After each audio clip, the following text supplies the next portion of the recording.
Welcome to the Eating at a Meeting podcast. I'm your host, Tracy Stuckrath, dietary needs expert, certified meetings manager, certified food protection manager. I have searched the globe to find people and businesses who are creating safe, sustainable, and inclusive food and beverage experiences for their employees, guests, and communities. In each episode, you will find authentic conversations about how food and beverage impacts inclusion, sustainability, culture, community, health, and wellness. I know that sounds like a lot, but we're going to cover it all. Are you ready to feed engagement, nourish inclusion, and bolster your bottom line? If so, let's go. So everybody, I'm Tracy Stuckrath with Thrive Meetings and Events. And then with me today, I'm so excited, is Chef Joel Schaffer from Your Allergy Chefs. And have we ever met in person? I don't know. I've been trying to figure that out. Maybe we did at Disney or something at a conference. We've been doing this for so long. So we have. And I've had your book. When did you put your book out? 2011. Do you believe how long ago that's been already? Years. That's fantastic.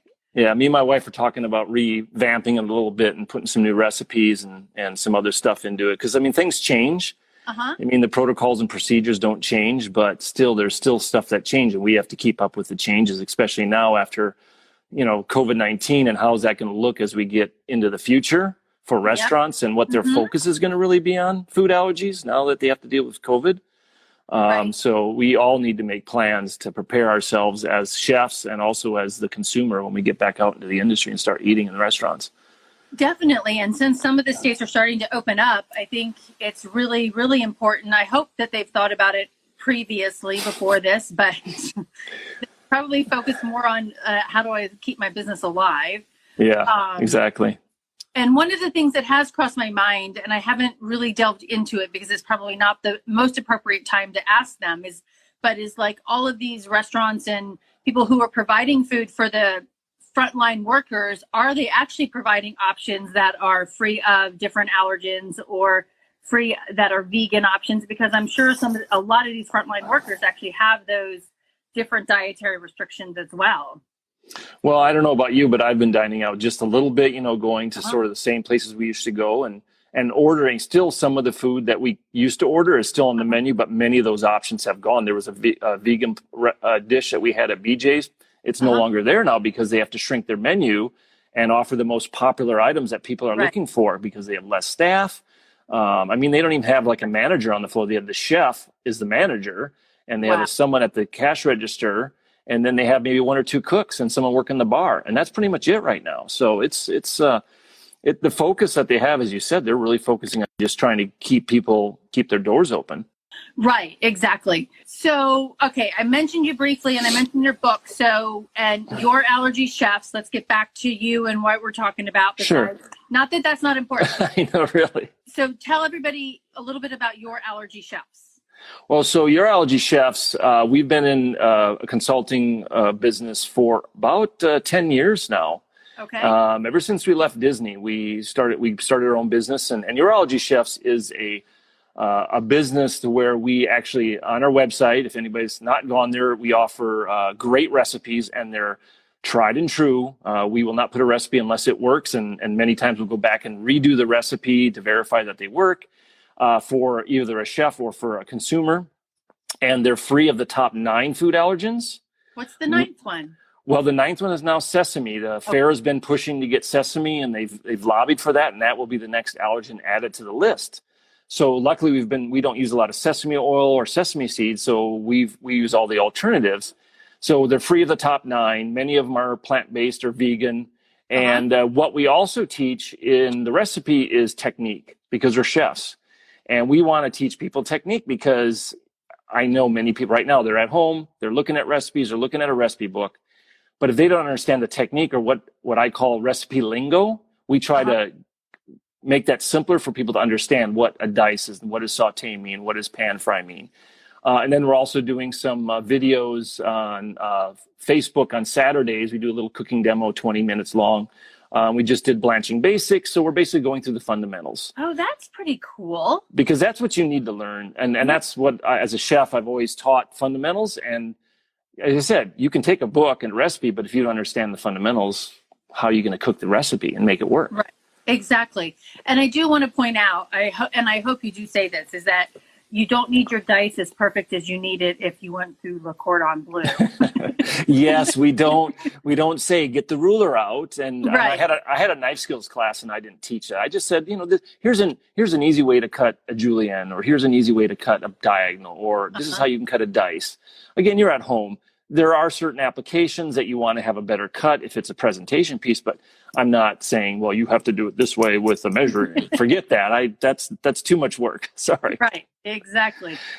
Well, one thing, just on that note, on not food safety, but on food waste, for everybody listening and watching Joel's videos, is that when you do cut the ends of carrots off or whatever, put those in a freezer bag and put them in the freezer, and then make your own vegetable stock. Sure. Yeah, I have like what I call a stock box. Yep. And it's in my refrigerator. And I've used trimmings from cauliflower leaves, broccoli ends. I mean, I've created some amazing stocks from just not the standard. I always end up making mirepoix, which is your onions, carrots, and celery as my component. So that's part of it. But then I'll throw in other parts of vegetables that I'm trimming. As long as they're not in too heavy proportion, you've got some great flavored stocks. And then you can add some little other herbs or other spices such as cinnamon stick or star anise or cloves if you want a different flavor, if you can maybe do an Asian dish or something. Okay, I never even thought about that. I just throw all the remnants in a bag and put it in a bowl or put it in the pot. Okay, so tell me how you got started on this. And you mentioned Disney a second ago, but how did you get into cooking for food allergies and things like that? What did it? Well, I have not a life-threatening milk allergy, but I've had milk allergy issues for many years, and I didn't even know it till I was like 23 and I found out. But when I went to Disney, they had a new position called the Culinary Development and Special Dietary Needs Manager, and I applied for the position. My background is a chef instructor, so I have a culinary education, so that took care of piece one. I had food allergies or food sensitivities and had been lived with it all my life and understood the basis behind that. So I got the position to do that and ended up finding my career because it was amazing working with the people at Disney. They had already been doing allergies for years, but they had no process in place. They were just sort of winging it, basically. Okay. So I came in and looked at all the different things everybody was doing and brought a team together of chefs and servers and managers and admins and started collecting all the data. And that's when we put together this great program that's known around the world. And you can see from that, you talk about trying to leave a legacy. And I believe this is something that I helped deliver to help people with food allergies in the world, because many companies mimic themselves after Disney because Disney is the benchmark for this. Right. And then I just got into it and just started teaching and learning more and started cooking. And then it's just interesting. 5 years ago, Mary was diagnosed with Hashimoto's thyroiditis. Oh, wow. And she has to avoid many other allergens. I found out I can't have gluten anymore. Of course, dairy. I can't have nightshades. She's allergic to wheat, scallops, and shrimp. Wow. Your kitchen has changed dramatically. Yes. Yeah. Yeah. So we're cooking. I mean, we sort of live semi-plant-based. She is for sure, or vegan. And that also because of health reasons, because I used to have really bad inflammation. And the inflammation was due to nightshades and processed foods and sugar and salt and all that stuff. And I pretty much cleaned my system out. So now I eat a cleaner lifestyle and also think of allergies. So when we develop recipes, we're thinking of not just ourselves, but we're thinking of people that may have these type of issues. But also, how many recipes can we take that are comfort food and create them into an allergy-friendly dish that everybody can enjoy in the family? Because I wouldn't put this in front of someone if I didn't think my kids would eat it, or my wife would eat it, or my husband would eat. These recipes are like, wow, this is like a corn dog. We just did a corn dog. That's a corn dog, really? I mean, that's a great corn dog. So we're really passionate about creating great recipes that people can really enjoy, plus along with training for food service companies and also product development. I was listening to a segment this morning with IAC, which is top 1% venues, and they had a food and beverage inclusion session, and one person presented breakfast and one person presented lunch options and one presented dinner. And Chef Murray from Toronto presented this, I posted it on LinkedIn, posted this really great menu that was dairy-free, gluten-free, halal, and what he explained, which is I thought was awesome. And coming from Disney and group events, he's like, for the protein, I just have to replace the chicken with tofu, or I need to replace it with fish, or I need to replace it with something else. Everything else was edible, depending on what your allergen was overall, easily replaceable. And I think that with what you just said is key for food service people to figure out. Yeah, and that's what Disney did. I mean, the chefs, once they really started to know what was going on and how they were dealing with this, the chefs said, let's just take our popular items, see how allergens we can remove, and then we can make it easier for the guests to order off the menu versus us having to create dishes because we have the protocols in place. And I think that's what's important that chefs should do. And now that they have time to think about it before they either reopen their restaurant, they're revamping their menus. They're looking at how they can maybe grab more customers when they get to the point of reopening. So I'm hoping that this kind of information we can share with them and they can really, look at us as ways that we can help them get their business back up and running and their revenue going. Yeah. I mean, so when you were at Disney, you all started to make those changes, did you see a revenue jump? Oh, yeah. I mean, more and more people with food allergies started coming. Okay. And that we were tracking it year over year, and we had a little key that said the allergy key, right? So that's how many times there was an allergy request. So what we did is we started tracking it year to year. And I remember when I think the first data was pulled, there was, I think, about 66,000 meals for the year. Wow. When I left, it was 300,000 meals a year. So that was an ROI right there. People were coming, and we didn't charge for anything extra until a few years in. We started charging because we had to, because the volume was getting there, and people didn't mind paying a little extra for gluten-free bread or something that was they knew they could eat safe with their family and have a great time at the parks or in the resorts. Right. So I'm curious, why was that position created in the first place? Well, because it was getting overbearing. They needed someone to actually say, we need to get this. Everybody needs to have a process. Okay. So let's get someone in here to help get rid of all the junk, find all the good stuff out of it, put it into a process, and then go out and train everybody. So we did the development. We got all the executives on board. The team, the people were already on board because they had to do it. Right. They had no choice. It was like, man, we need help. They just wanted help.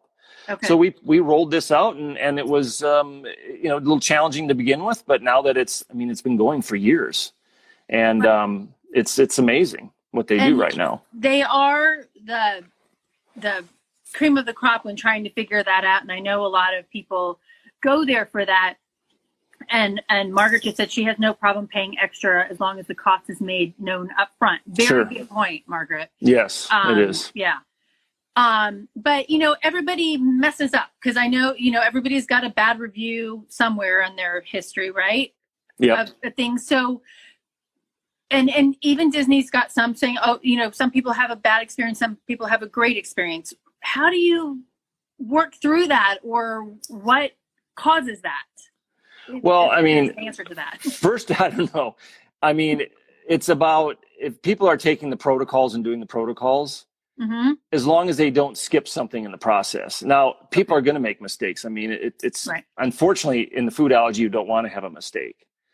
But, I've worked in many kitchens after I left Disney, and it was always about putting one or two people in charge so that they really could focus on handling the guest requests and handling the production of the food. That eliminates the amount of chances that you may have to make a mistake. Okay, that makes a lot of sense. If you have 5 people, that's why it's the server has to handle the conversation or the manager has to handle the conversation. But then it has to go directly to the person that's going to be either distributing the information or handling the information with the chef that's making it. Now, and I bring this one event up all the time when I'm talking to people, but I did an event where we were serving between 4,000 and 7,000 people for breakfast and lunch every day. And we had 683 people with dietary requests. That sounds like a lot of fun. Yeah, totally. And some of them were Indian, vegetarian Indian and halal and kosher. I do know one day they were doing gluten-free, dairy-free together. And I know one day they actually served scalloped potatoes, which ended up not being dairy-free. Yeah. A little bit of cream and stuff in that one. Eggs, plenty of cream in that. But, when you're doing that, I try to say, okay, let's, like you're doing, eliminate as many allergens as you can across the board So they could walk through the buffet versus having 683 personal plates. Yeah, and there are alternatives, and we've proven it in a lot of the recipes we've created. I mean, we've made all the classical sauces allergen-friendly and vegan at the same time, and you can hardly tell the difference. I mean, most people can't tell the difference. I mean, if you make a bechamel, we use rice milk, and we use sweet white rice flour and Earth Balance soy-free buttery margarine. And it comes out awesome. It's a little lighter, but when you add the onion and the cloves and the bay leaf, and then you use it as a base, which it is anyways, you can make some great dishes. So it's really about thinking beyond and going beyond that point and saying, how can I do this? Especially, man, if I had that many allergens on a list, I would definitely revamp that menu a little bit. And I think you'd get a lot of good results. Yeah, I think so too. And it does, like you said earlier, help manage the kitchen, and then you don't have to do all these. You can easily replace something, or maybe that was Murray that said that earlier this morning, but it eases the kitchen responsibility. Yes. Oh yeah, because instead of making two dishes, you make one. Right. Exactly. Now, you and I started about the same time, because Thrive is 10 years old this month. So, which I thought you were around a lot longer than that. I was, but not in my own business, but 10 years, right. Yes. Okay. And then same thing when I was talking to Leanne from No Nut Traveler. She actually started 6 years ago. I'm like, really? I thought you were around a lot longer. But when I first started, I was kind of trying to make my own blends and make my own. It costs a lot of money. Yes. To try to figure out that on your own. So, relying on individuals like you to help me figure that out. I mean, because and then Emily from, oh my gosh, Food Equality Initiative, she shows the cost differences between regular milk and soy milk and oat milk. How do we, as a chef, how do you balance those costs out back of the house to make sure that it's not a humongous upcharge for some of these personalized plates? Well, I think over time, especially now, the cost of food is starting to equalize because there's less milk available, there's less meats available. But as a chef, I mean, when you look at your menu, you can balance it out on other dishes. Okay. Right. So say I'm going to spend a little bit more on this one recipe because I have to use a different milk. Well, let me change it. And on another recipe, maybe I can tweak something here to control my cost, because it's all an average cost anyways. Okay. So, and then you also have to look at really what is my business need for here? Am I really getting the business in for these people that have special diets that I have to create these menus that might cost me a little more? Right. I mean, with the volume and if you incorporate it into other recipes on your menu, you can help balance out that cost, because you may have another recipe that you could use the same sauce in, and it has a higher margin, so you can just incorporate it in there. It doesn't affect the flavor profiles of the dish, but it helps you with your cost overall.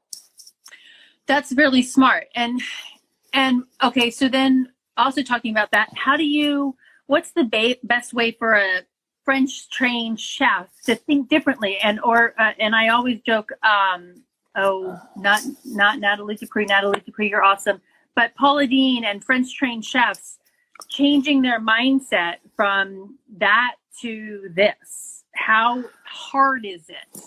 Well, I think it's hard unless it really affects you personally. Okay. If you have family members that start having food allergies and all these issues, you're going to maybe make those changes. But I believe with what's going on now, there's going to be a lot of different shift in how we look at food for the future. Okay. COVID is doing a lot of things that we never thought would happen with the meatpacking industry and social distancing and how we look at food and how we look at ingredients. And, there's been a movement over the last 2 years about going back to the basics. It's about farm to table. It's about organics. It's about sustainability. Well, we're showing that there's a lot of stuff that's not sustainable. So how do we get back to that? Right. And it's more about clean living and clean food. So, and I've been watching a lot of different posts and a lot of chefs that are cooking out there, and they're looking at that. There's a huge movement, plant-based movement coming from the CIA. They actually just promoted one that they're bringing all these chefs in to do plant-forward foods. Awesome. And I signed up for it. I said, man, I can't wait to see what they're really talking about, because it's important that we look at all of our industry as a whole and how we can make it sustainable for the future. Right. Right. And food allergies are a part of it because people living with food allergies have to be very critical about what they're eating and what they're reading on the labels, how they're preparing the food, how they're sourcing the food. All that is very important. And I think it's going to be a big piece. Well, and Margaret and I were talking about that last night too on ingredients. Am I gluten-free gal? Because, when you go to the grocery store and you buy your cereal, it may not be the exact same ingredients that it is when you buy it for the hotel. Yes. It has to have a longer shelf life. It's kind of think of it as buying it for Costco, right? Sure. So you always have to read the labels no matter what. So talk about that food ordering from a chef's perspective from a hotel. I mean, are the systems in place for you to ask the questions? And then what are the systems once you get it to manage it? Well, there are systems that are in place in a lot of ordering systems where you can actually tag your allergens into the order itself. Okay. And you can, with good manufacturing practices and about getting information, you can ask your vendors to make sure that, I'm looking for these specific items. I want to make sure I have them because of an allergen issue. And if you do any substitutions, I need to be alerted about it right away. Okay. But then when you receive the food, it's about making sure you identify everything properly, segregate it the way you want. If you're going to go into that steps, and I know that a lot of colleges do that, they're really focused on segregating allergens and non-allergen foods, and then actually in the transportation of the food into the preparation area. I did it at my last job at Concordia University. I had a certain area for my nuts, and I had a certain area for dairy, and you can do that in a lot of refrigeration units. And then it goes down to the handling of it. Who's in charge of handling these items? Okay. And how are you handling them? How are you manufacturing or producing them in your kitchens to get them out to the service area to get them served to the guest? Okay, so you've got your prep areas. So some restaurants are super small kitchen spaces, right? Yep. Convention centers and hotels have bigger areas. Is it realistic to think that you have a separate area in the back of a convention center or hotel that you can do allergy-free foods? Or do you just prep that food at a different time of day before everything else? Well, if you have specific items that are designated free of certain allergens, and you produce those in the morning after you have your chance for your kitchen to be properly clean, then you'd put that in production in the beginning, and then, of course, labeling, storing them in the proper location. And then you'd go into the more allergen-based foods so that you can keep all that preparation segregation proper. But if you have to do something through the day, hopefully you have a segregated area. Like I had a small area that I could prepare foods for people with food allergies during service time. And then, of course, having designated equipment to cook that food at the same time and someone designated to handle that request as needed throughout the meal period. And how do you keep because I have these meal cards. Let me see if I have one right here to show about, when you're about to serve it out to everybody, how do you segregate the foods in the back? I know there was that one that I was talking about. It was at a big hotel, and the specialty meals actually came out 6 hot boxes attached to a golf cart. Yes, I've done that before. Yeah? Yes, I've had that before at Disney. We had huge events where we had all that stuff. You'd have a separate hot box with a sheet, your BEO sheet, your banquet order sheet, and you'd have all the allergens for those meals into that specific hot box separate. Okay. And then you'd say, okay, this is someone that would handle that. So if a server came up and said, I have table 35, seat 6, the person has this allergy, you'd go to that hot box and you'd pull the food from that box and make sure it verifies and for that dish, and then the server would take it out. So Margaret asked me this question last night, and this is probably the bane of all chefs and meeting planners, is that last minute allergy request. Really? Yeah. Does that happen? I don't know if that happens. Really? I always joke that you're causing F-bombs to go off in the kitchen. How do you deal with it? Yes. You deal with it. I mean, for in general, I would always have like an allergen-free dish, like top 8, top 9, plant-based or vegan, and then you'd have simple proteins like grilled chicken, grilled fish. That's just plain, little maybe salt and pepper. That's it. Right. So you could take some basic components and build a quick plate without having to do a whole dish.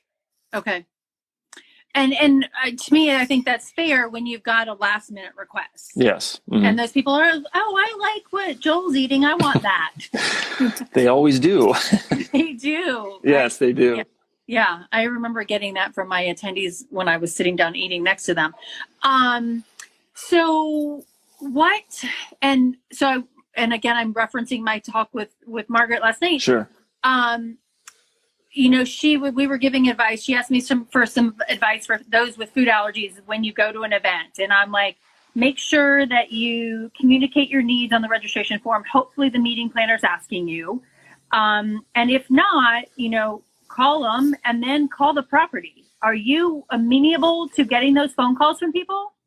Oh, yes. I mean, I've had plenty of times where someone had to talk to the chef about something specifically. Okay. Again, it's about getting that information to the chef, and not many chefs are sitting in the office. Okay. Right. Right. Yep. They're out doing an event, or they're busy somewhere on the line. So it's really about getting a leader or a manager to start the conversation and then go from there.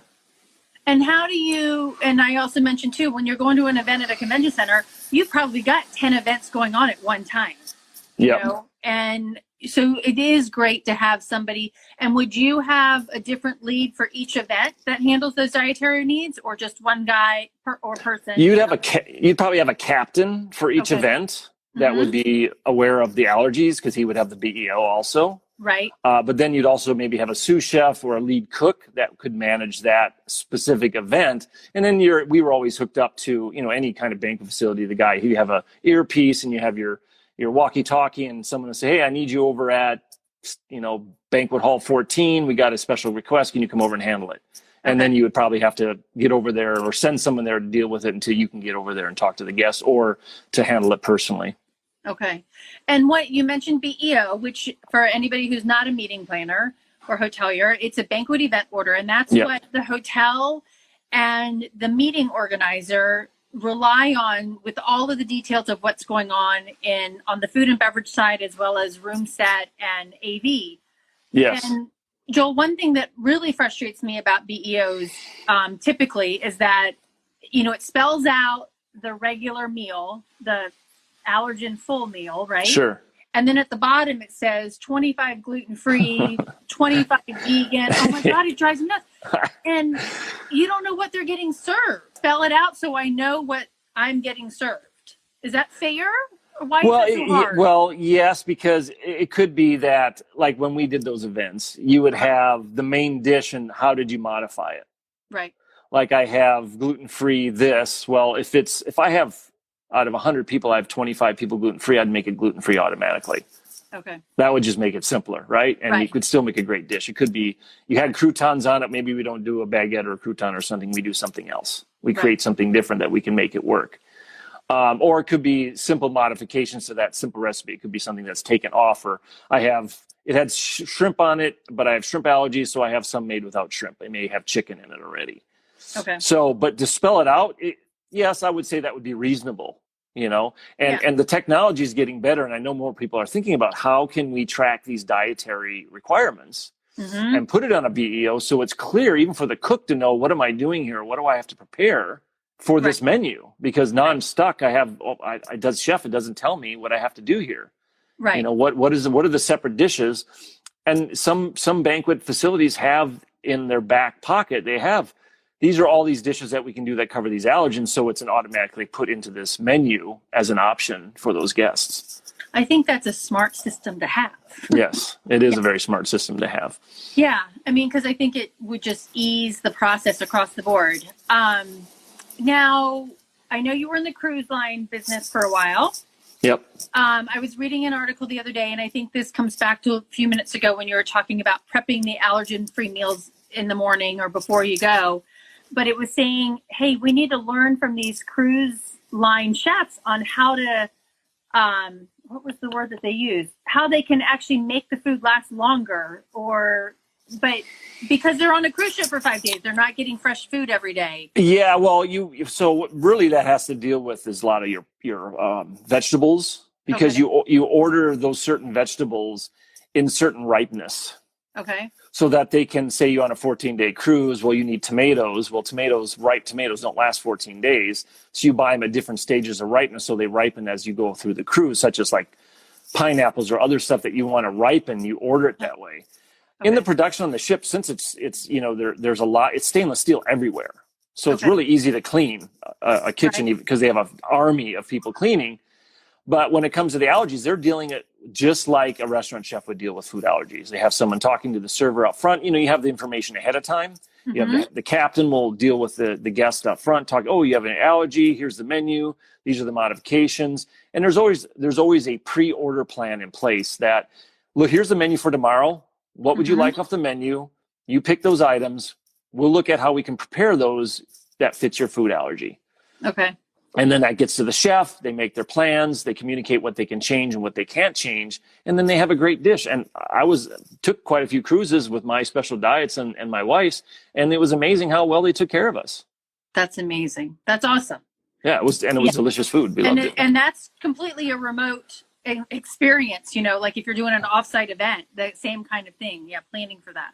Yes, exactly. So we've got like 3 minutes left. Sure. So anything that you want to share with people who have dietary restrictions on how to, where to get some great recipes besides your website, share your website, and or, best practices when going to an event?